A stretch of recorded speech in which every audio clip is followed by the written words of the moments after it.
Magandang umaga mga kahuan. Narito na ang Pag-asa Weather Update today. Magandang umaga, narito ang update ukol sa magiging lagay ng ating panahon.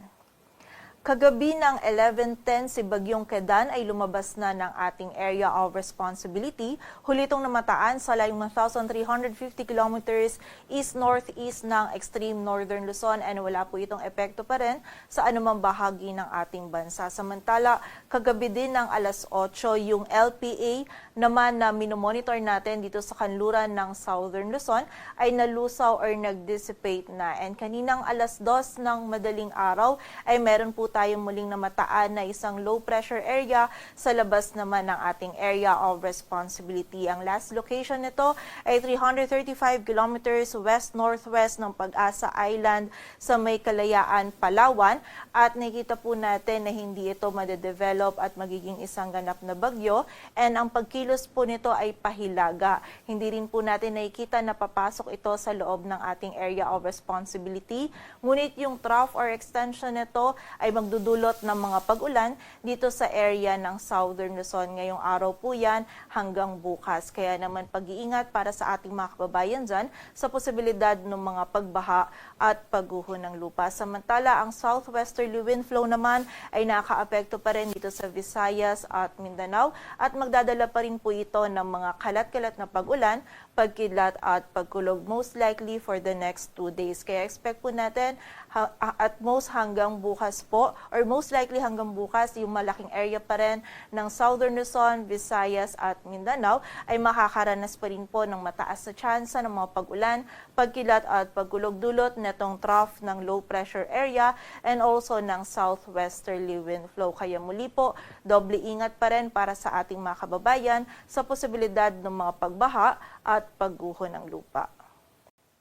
At para naman sa maging lagay ng panahon ngayong araw ng Biyernes, may mga kalat-kalat na pag-ulan, pagkilat at pagkulog tayong mararanasan dito sa Aurora, Quezon, Bicol Region, maging sa Occidental Mindoro, Oriental Mindoro, Romblon at Marinduque. Dulot po ito ng trough ng low pressure area. Ngayong umaga pa lang po nakakaranas na ng mga pag-ulan yung mga kababayan po natin dyan and posible pong yung mga pag-ulan natin ay katamtaman at kung minsan ay mga malalakas na pag-ulan. Kaya naman muli pag-iingat para sa ating mga kababayan sa posibilidad ng mga pagbaha at pagguho ng lupa. Samantala, dito naman sa Metro Manila, maging sa nalalabing bahagi ng Central Luzon at Calabarzon, magiging makulimlim din po yung ating panahon. Pagsapit ng tanghali onwards ay magiging mataas na po yung tsansa ng mga pag-ulan, pagkilat at pagkulog dulot pa rin nitong trough ng LPA. Kaya naman kapag po tayo ay lalabas, huwag pa rin natin kalilimutan yung mga pananggalang natin dito sa mga pag-ulan na ito.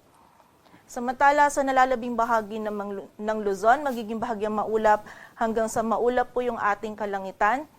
Meron po tayong posibilidad pa din ng mga isolated o mga biglaang pag-ulan, pagkilat at pagkulog dulot yan ng mga localized thunderstorms. And during severe thunderstorms, posible pa rin po tayong makaranas ng makatamtaman hanggang sa mga malalakas po na pag-ulan. Kaya naman pag-iingat pa rin para sa ating mga kababayan sa banta ng mga pagbaha at pagguho ng lupa. Agwat ang temperatura dito sa Metro Manila ay mula 24 to 31 degrees Celsius.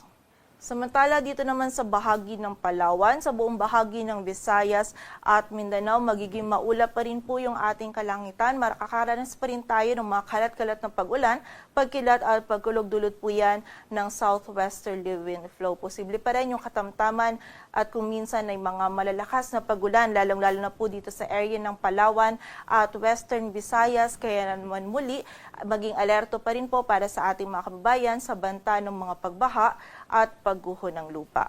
Agwat ang temperatura sa Cebu ay mula 25 to 30 degrees Celsius at sa Davao naman ay 25 to 32 degrees Celsius. Para naman sa lagay ng dagat baybayin ng ating bansa, wala po tayong nakataas na gale warning, kaya malaya makapalaot yung mga kababayan nating mga isda, pati na rin yung may mga maliliit na sasakyang pandagat.